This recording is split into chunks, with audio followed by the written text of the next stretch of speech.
Hello everyone, welcome back to our YouTube channel. તો વસંત ઋતુ આવી ગઈ છે અને ગાંધીનગરમાં દર વર્ષની જેમ આ વર્ષે પણ વસંતોત્સવનું આયોજન કરવામાં આવેલું છે. તો સૌથી પહેલાં અહીંયાથી ટિકિટ લઈ લઈએ અને પછી જઈએ અંદર.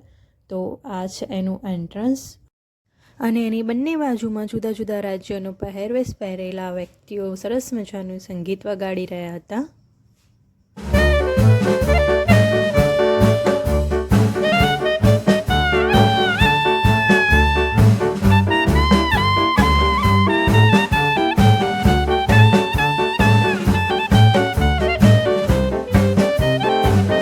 અહીં એન્ટર થતાં જ એક પડદો રાખવામાં આવેલો હતો, જેમાં જે લાઈવ પરફોર્મન્સ થતું હતું તે અહીં દેખાડવામાં આવતું હતું.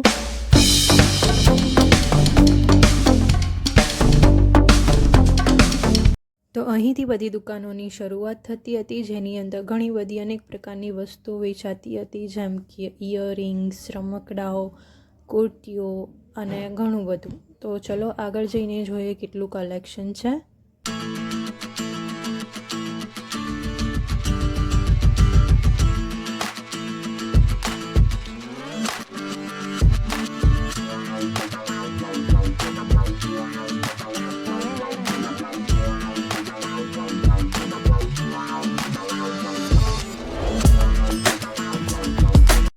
તો હજુ હતો ખાલી સ્ટોલ્સનો પહેલો જ પાર્ટ. તો હવે ચલો જઈએ આગળ બીજું કલેક્શન જોવા માટે.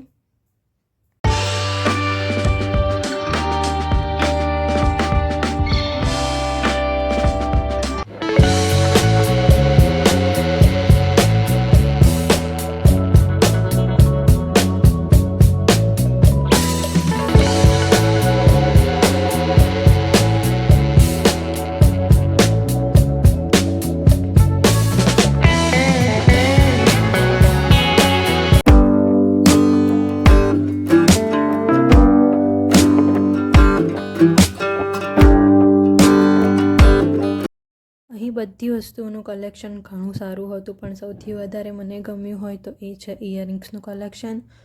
અને એમાં જુદી જુદી વેરાયટીઓ હતી, લાઇક ટ્રેડિશનલ પર પહેરી શકાય, વેસ્ટર્ન પર પહેરી શકાય, એવી ઘણી બધી હતી.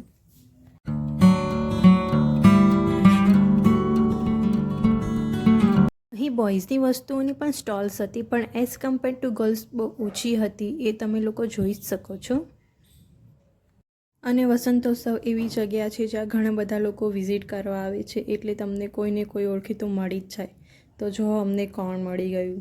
જેમણે અમારો પહેલાંનો વ્લોગ જોયો છે એ લોકો તો કદાચ ઓળખતા જ હશે કે આ કોણ છે, પણ તમે નથી જોયો તો તમે અમારા ચેનલના પેજ પર જઈને એ વ્લોગને જોઈ શકો છો.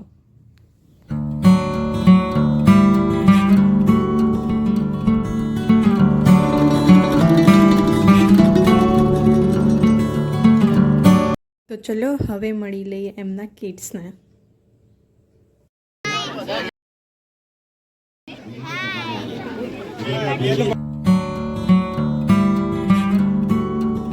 તો અમે લોકો એમને મળીને આગળ વધી ગયા. તો ચલો હવે જઈએ ફૂડ સ્ટોલ તરફ, જે અહીંયાથી થોડી દૂર હતી.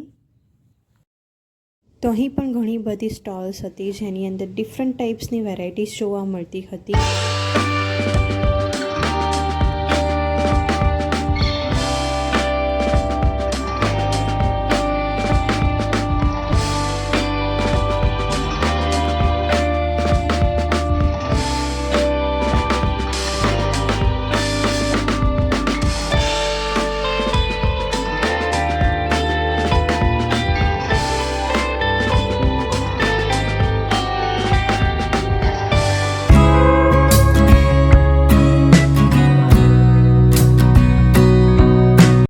તો આ છે ઝવેરીની હવેલી. તો અહીં કેમ પ્રદર્શિત કરવામાં આવી છે અને એનું મહત્ત્વ શું છે એ જાણવા માટે તમારે આ વાંચવું પડશે.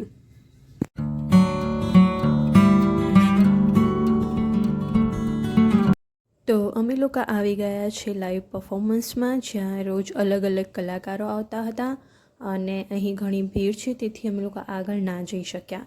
અને એમાં પણ આજે આવ્યા છે શ્રી કીર્તિદાન ગઢવી. અમે અહીં થોડીવાર ઊભા રહીને બહાર નીકળી ગયા અને બહાર નીકળતા અમને મળી ગયા અનિલભાઈ અને જીનલ ભાભી.